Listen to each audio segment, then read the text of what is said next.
سانحہ کربلا انسانی تاریخ کا ایک دلخراش واقعہ ہے کہ جس میں پیغمبر صلی اللہ علیہ وسلم کے پیروکار اپنے ہی نبی کے نواسے کو بے دردی سے شہید کر کے ان کا سر اقدس نیزے پر سجا دیتے ہیں۔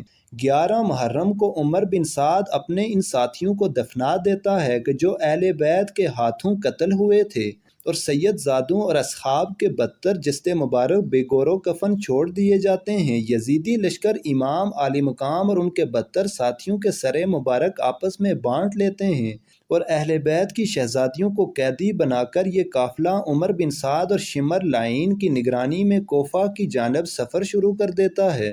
ادھر کوفہ کا گورنر عبید اللہ ابن زیاد اسیران کربلا اور شہداء کے سروں کو دیکھنے کے لیے بےتاب بیٹھا ہے، اور پورے کوفہ کو دلہن کی طرح سجا دیا جاتا ہے۔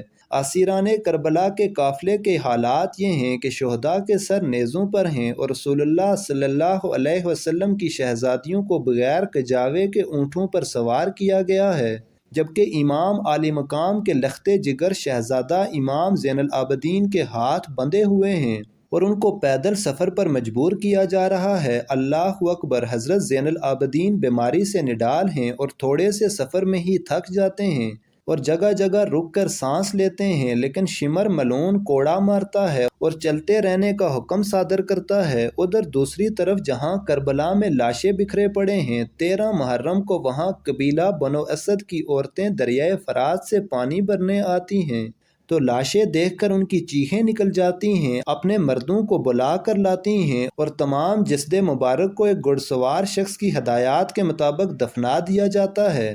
اسیران کربلا کا قافلہ کوفہ کی جانب رواں دواں ہے۔ یزیدی سپاہیوں نے ستانے کے لیے قافلے کو راستے میں روکا۔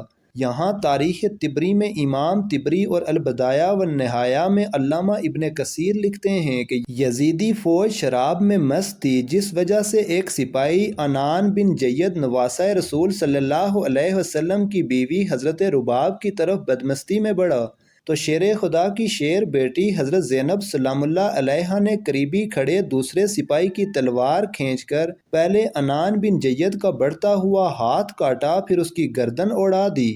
اس واقعے کے بعد کافی دیر تک لشکر میں خاموشی چھائی رہی۔ پھر حضرت زینب نے وہاں پر اہل بیت کی عظمت کے بارے میں خطبہ ارشاد فرمایا۔ امام طبری روایت کرتے ہیں کہ ابن سعد نے خولی کے خات امام علی مقام کا سر اقدس ابن زیاد کے دربار بھیجا۔ خولی جب کوفہ پہنچا تو رات کا وقت تھا، اس لیے وہ سر مبارک کو اپنے گھر لے گیا اور ایک برتن میں ڈانپ دیا۔ سر مبارک کو دیکھ کر اس کی بیوی نوار سخت ناراض ہوئی کہ یہ تم نے کیا ظلم کر دیا۔ وہ بیان کرتی ہے کہ خدا کی قسم میں نے دیکھا کہ ایک نور برابر آسمان سے اس برتن تک ستون کی مانند چمک رہا ہے، اور میں نے سفید پرندے دیکھے جو برتن کے ارد گرد منڈلا رہے تھے۔ چنانچہ 12 محرم کو اسیران کربلا اور نواسہ رسول کے سر مبارک کو ابن زیاد کے دربار میں پیش کیا گیا۔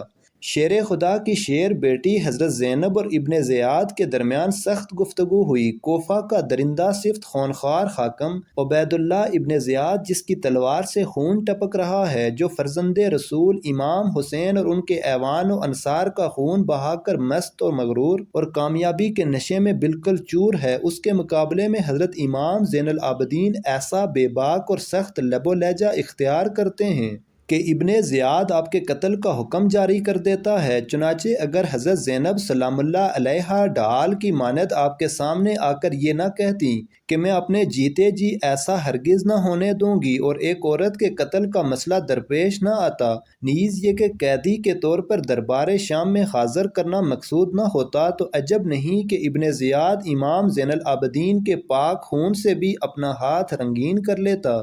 ابن زیاد نے شہداء کے سروں اور کربلا کے اس قیدی قافلے کو شمر لعین اور طارق کی قیادت میں یزید کے دربار شام کی طرف روانہ کر دیا۔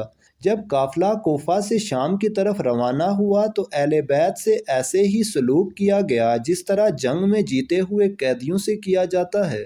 اللہ اکبر! اندازہ کیجئے دوستو، کیسے بدبخت ہوں گے ان شہروں کے لوگ جہاں سے قافلہ گزرا، لیکن وہ صرف خاموش تماشائی بنے رہے۔ امام زین العابدین سے منسوب روایات میں ابن زیاد، شمر و طارق کا قیدیوں سے برتاؤ یوں منقول ہوا ہے حضرت امام حسین کے شہزادے کو ایک لاغر اور نحیف اونٹ پر اس حالت میں سوار کیا گیا کہ امام حسین کا سر نیزے پر، قیدی عورتیں ان کے پیچھے اور نیزے بردار ان کے اطراف میں موجود تھے۔ اگر امام کی آنکھ سے آنسو جاری ہوتا تو وہ ان کے سر پر نیزے مارتے، یہاں تک کہ اسی حالت میں وہ شام میں داخل ہوئے۔ شام کے شہر حلب میں مقام مشہد النقطہ کے گرجا گھر کے قریب یہ قافلہ رکا تو جب راغب نے دیکھا کہ قافلے کے ساتھ ایک شہید کا سر موجود ہے جس میں سے تازہ خون بہہ رہا ہے، تو اس نے قافلے سے پوچھا کہ آپ کون لوگ ہیں اور یہ سر مبارک کس کا ہے؟ یزیدی فوج نے کہا کہ یہ فوج یزید کی ہے اور یہ سر حسین ابن علی کا ہے۔ راہب کہنے لگا کہ سیدھی طرح کہو کہ یہ سر تمہارے نبی کے نواسے کا ہے۔ یہ جواب سن کر سب خاموش ہو گئے۔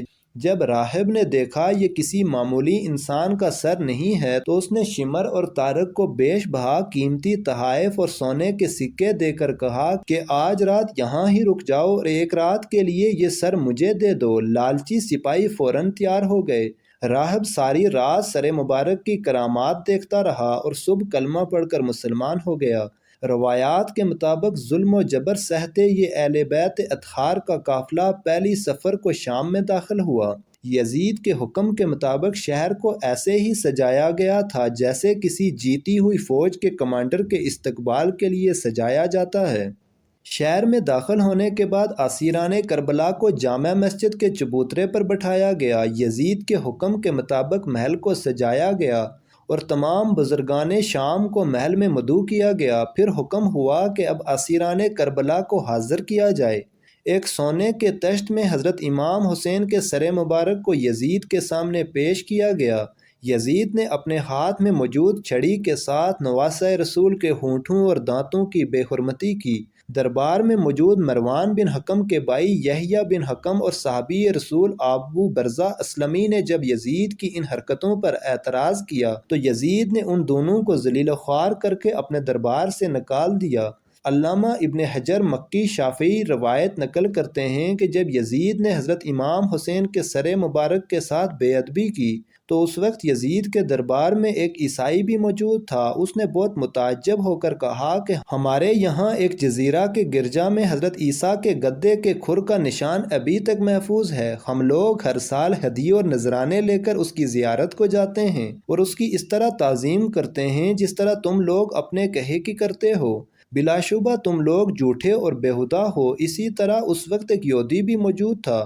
اس نے کہا کہ میرے اور میرے پیغمبر حضرت داؤد کے درمیان 70 پشتیں گزر چکی ہیں، لیکن اب تک یہودی میری تعظیم و تکریم کرتے ہیں اور تم نے اپنے نبی کے فرزند کو اس طرح بے دریغ قتل کر دیا۔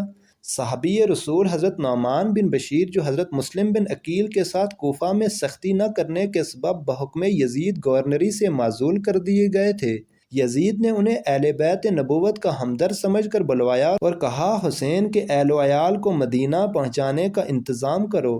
حضرت نعمان بن بشیر کے ہمراہ 30 آدمیوں کا حفاظتی دستہ بھیجا گیا۔ وہ اہل بیت کو لے کر مدینہ منورہ کے لیے روانہ ہوئے اور راستہ بر نہایت تعظیم و تکریم سے پیش آئے۔ مدینہ منورہ کے لوگوں کو واقعہ کربلا کی خبر پہلے ہی پہنچ چکی تھی۔ جب یہ لٹا ہوا قافلہ شہر میں داخل ہوا تو ایک کوہرام مچ گیا۔ قیامت سے پہلے قیامت آ گئی۔ وفور غم اور جذبہ بے خودی میں اہل مدینہ اپنے گھروں سے روتے ہوئے نکل پڑے۔ قافلہ سیدھا نبی کریم صلی اللہ علیہ وسلم کے روضہ اقدس پر حاضر ہوا۔ حضرت امام زین العابدین کی نظر جیسے ہی روضہ مطہرہ پر پڑی تو آپ بے اختیار رو پڑے اور صرف اتنا ہی کہہ سکے، یا رسول اللہ اپنے نواسے کا سلام قبول فرمائیے۔ بس اس کے بعد مدینہ میں ایک نہ تھمنے والا آنسوؤں کا سیلاب آ گیا۔